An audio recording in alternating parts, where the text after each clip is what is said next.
Assalamualaikum warahmatullahi wabarakatuh. Salam sejahtera bagi kita semuanya. Om Swastiastu, salam kebajikan, namo buddhaya, rahayu, rahayu, rahayu. Pemirsa semuanya, semoga sehat selalu. Ya, kami perlihatkan kepada kalian sebuah arca atau sebuah karya leluhur yang sangat luar biasa. Ini merupakan candi yang paling megah dan paling luas yang berada di Jawa Timur. Nah, ini adalah merupakan Candi Penataran. Penataran artinya halaman. Sebuah halaman yang berada di sebelah barat dari Gunung Kelut, menandakan bahwa tempat ini dulunya merupakan tempat yang luar biasa. Teman-teman, di depan kita merupakan arca Dwarapala yang cukup besar begitu, dengan tinggi kisaran 2 meter, teman-teman. Ini tingginya lebih tinggi daripada tinggi saya sendiri ya.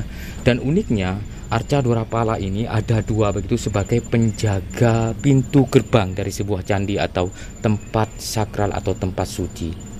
Dan istimewanya lagi, di bawah dari arca Dwarapala ini kita dapatkan angka tahun Saka yang bertuliskan angka tahun 1232 Saka atau 1310 Masehi, dimana masa itu merupakan masa dari Kerajaan Kadiri, teman-teman. Ya, Candi Penataran ini dibangun menghabiskan waktu kisaran 400 tahun atau 4 abad. Dimulai dari Raja Srengga Kadiri sampai ke Raja Majapahit terakhir, yaitu Gerinda Wardana. Nah, teman-teman, kita akan mencoba untuk explore secara luas begitu, secara detail bagaimana dan apa saja yang kita temukan begitu di Candi Penataran atau Candi Pala ini. 2 arca Dwarapala ini merupakan penjaga gerbang begitu ya, dari sebuah halaman candi atau candi yang diistimewakan, teman-teman. Nah, seperti ini bentuknya, dan ini merupakan dipahat dari batu yang utuh dengan tinggi kisaran 2 meter lebih, teman-teman. Dan seperti biasa, arca Dwarapala ini tangannya memegang gada ya, atau pentung kalau istilahnya. Bahkan warga atau masyarakat lokal menamakannya dengan Reco Pentung. Nah, seperti ini kondisinya, ataupun meskipun ada beberapa yang cuil begitu ya, karena mungkin tergerus ataupun faktor zaman ya, teman-teman. Nah, di pinggang dari arca Dwarapala ini dililit oleh 2 ekor ular begitu. Nah, ini adalah kepalanya, meskipun tidak begitu jelas ya saudaraku. Ini adalah kepalanya, dan ini adalah badan ularnya.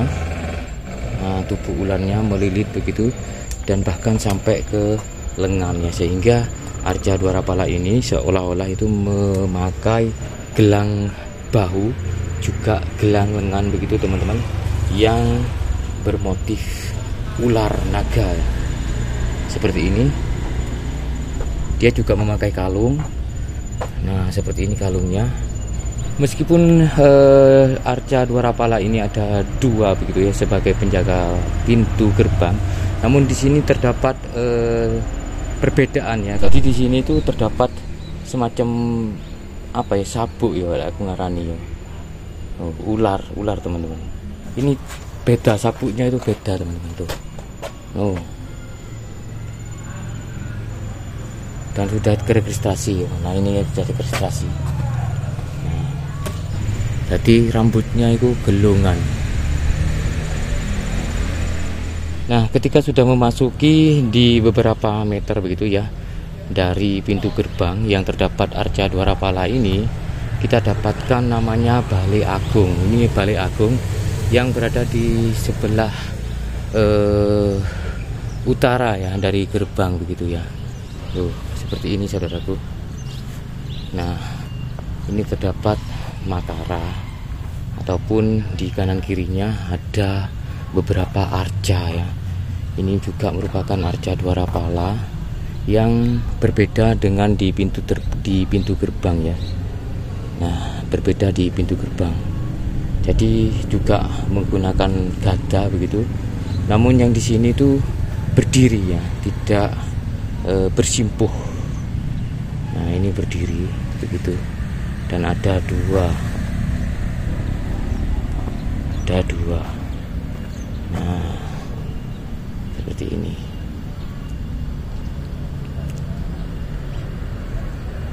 Dan istimewanya dari Balai Agung ini, dari depan begitu ya, terdapat pembentukan batu yang memang sengaja dibuat begitu ya, yaitu membentuk ular naga yang mengelilingi Balai Agung. Loh, ini Balai Agung, teman.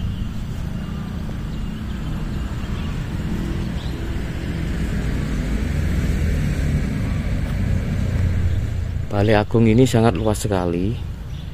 Nah, sangat luas sekali saudaraku. Seperti ini ya.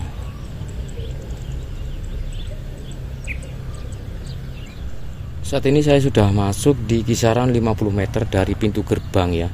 Dan di sini menurut dari artikel yang saya baca, ini terdapat angka tahun di sela-sela dari relief ini saudaraku. Di angka tahun 1297 Saka atau 1375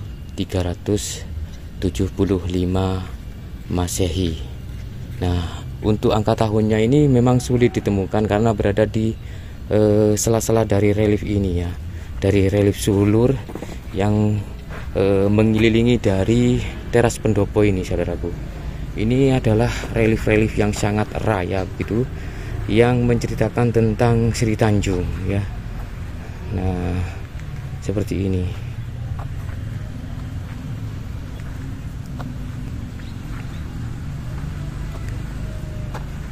Ada beberapa apa ya istilahnya itu, pintu untuk naik ke teras pendopo ini saudaraku.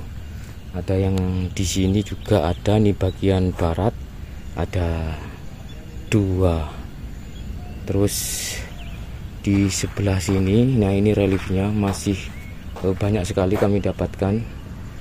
Ini menggambarkan cerita Sri Tanjung. Nah, dan di sudut dari teras pendopo ini ada naga ya. Nah, ini ada naga ya, sosok naga yang melilit begitu ya.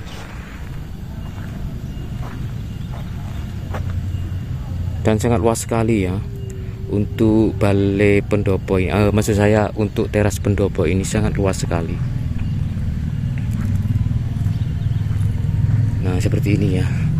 Jadi di bagian atas itu memang semua dinding ya dari teras pendopo ini dipenuhi dengan relief, dengan ukiran-ukiran ataupun pahatan-pahatan yang luar biasa. Nah, kalau yang di bawah ini adalah pembentukan ular yang mengelilingi dari teras pendopo ini. Nah, jadi di tengah-tengah terdapat pilar begitu, namun pilarnya ini pilar naga. Kita coba keliling teman-teman. Nah, luar biasa ya. Dan ini dipahat dari batu ya, dari batu yang benar-benar dipahat, dibentuk begitu, membentuk relief gambaran dari cerita Sri Tanjung.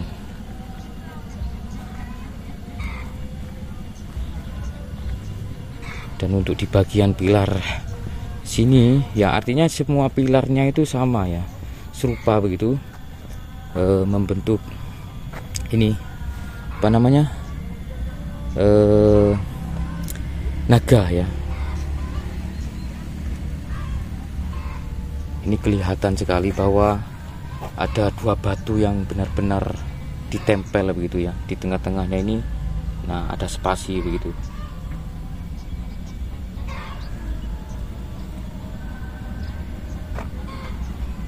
Oke, kita berjalan lagi masuk ke ruangan ataupun halaman berikutnya.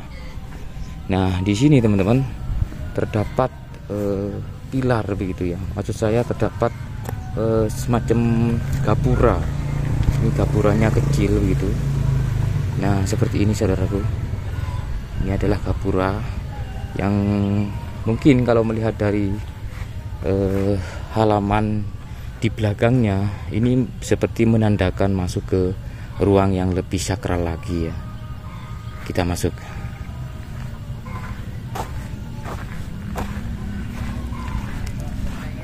Nah, di kisaran 10 meter dari saya melangkah terdapat Candi ini bernama Candi Condro Sengkolo.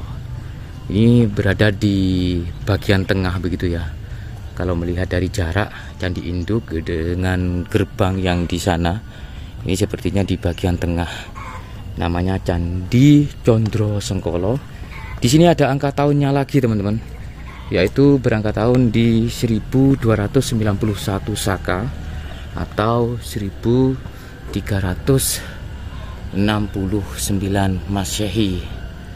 Nah, seperti ini ya. Ada Kalamakara juga di atas dari ambang pintu candi.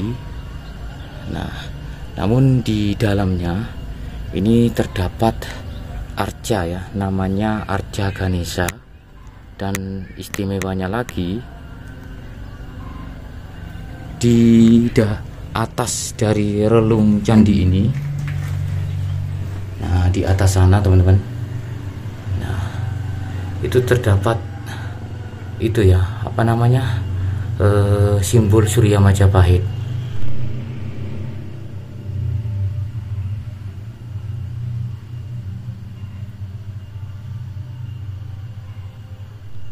Di Candi Candrasengkala ini, di depannya terdapat dua arca ya. Kalau di sebelah kiri ini, nah ini arca dari Gayatri Rajapatmi. Untuk tinggi dari arca ini ya mungkin kisaran 1 meter lebih teman-teman.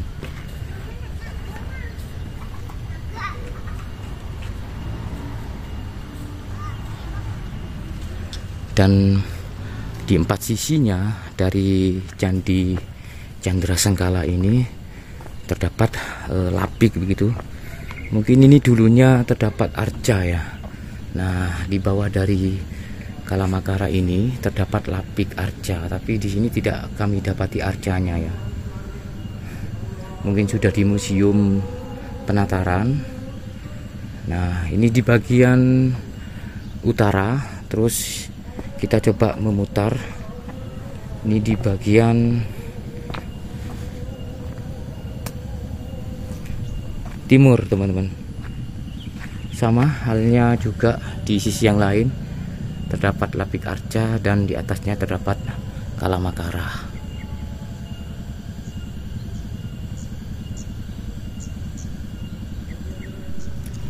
Nah, ini teman-teman, di selatan dari Candi Candrasengkala ini kita dapatkan lagi ya dua arca Dwarapala dengan ukuran yang bervariasi begitu. Ada yang lebih besar, juga ada yang lebih kecil. Dan istimewanya lagi, di arca Dwarapala yang lebih kecil ini kita dapatkan angka tahun teman-teman. Nah, di sini ya kita dapatkan angka tahun. Nah, ini saudaraku, bertuliskan 1214 Saka atau 1319 Masehi. Dan luar biasanya, ini seolah-olah menjadi apa istilahnya, pintu gerbang ya, pintu gerbang lagi untuk menuju ke ruangan berikutnya. Kita masuk ke ruangan berikutnya ya. Di sini banyak sekali kami mendapatkan ornamen-ornamen ataupun material-material lepas saudaraku. Nah, banyak kami dapatkan di sini. Bahkan ada beberapa material lepas begitu yang masih terdapat angka tahun ya. Kurang tahu ini merupakan bagian mana, saya kurang tahu, tapi di sini ada angka tahun begitu teman-teman. Nah, mungkin ini gawangan pintu atau ornamen atau bagian candi yang lain ya. Ini kita dapatkan satu. Terus di sini lagi, ini ada gawang pintu, bisa dilihat ya, sangat jelas sekali. Ada semacam lubang begitu ya, semacam slot pintu di sini. Nah, semacam slot pintu. Terus di situ ada lagi teman-teman. Nah, itu ada gawangan pintu lagi.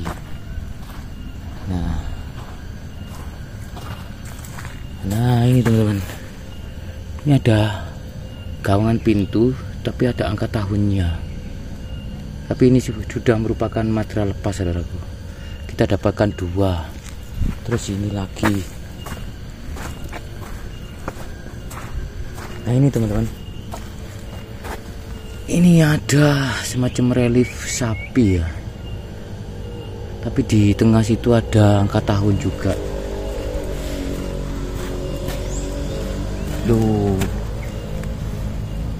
ada angka tahunnya juga teman-teman. Sayangnya sudah istilahnya tidak begitu kelihatan karena ada pohon besar di sampingnya.